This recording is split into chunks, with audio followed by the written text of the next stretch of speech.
Mula sa Quezon, Palawan, mangingisda sana ang grupo ni Arnel sa Sabino o Escoda Shoal pero ito ang tumambad sa kanila.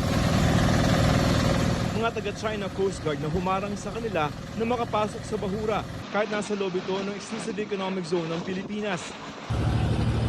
Dinikita na raw ang kanilang bangka hanggang sa tuluyang maitaboy. Nangyari ito noong October 12. Bago, baba sila ng red, dalawang speedboat. Binangga-bangga kami, binangga-bangga talaga yung katig namin kasi gusto nila napalitin kami. Hindi raw bababa sa 15 mga barko ng China ang nandoon. Ang laki-laki ng pinches namin, hindi kami doon talaga, hindi kami nakapasok doon dahil yun na talaga, ayaw na talaga papasukin daw sa kanila na daw. Wala kami nakitang barko sa Pilipinas. Chinese Coast Guard lang po lahat doon.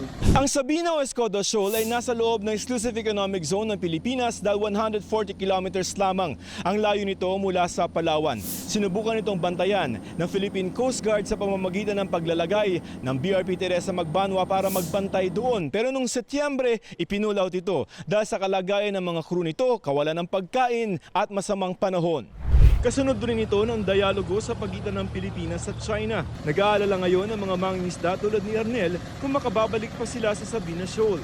Nanawagan po ko sa gobyerno natin na sana makita naman nila ang mga pinanggagawa ng mga hindi naman taga rito. Sa atin naman yung lugar na yan. Ang sabi ng Chinese Embassy, ang Escoda Shoal o tinatawag nilang Shanbinjiao ay bahagi umano ng kanilang Nansha Chundao o Spratly Islands na kanilang inaangkin. Ayon naman kay AFP Western Command Commander Vice Admiral Alfonso Torres Jr., iimbestigahan nila ang pangyayari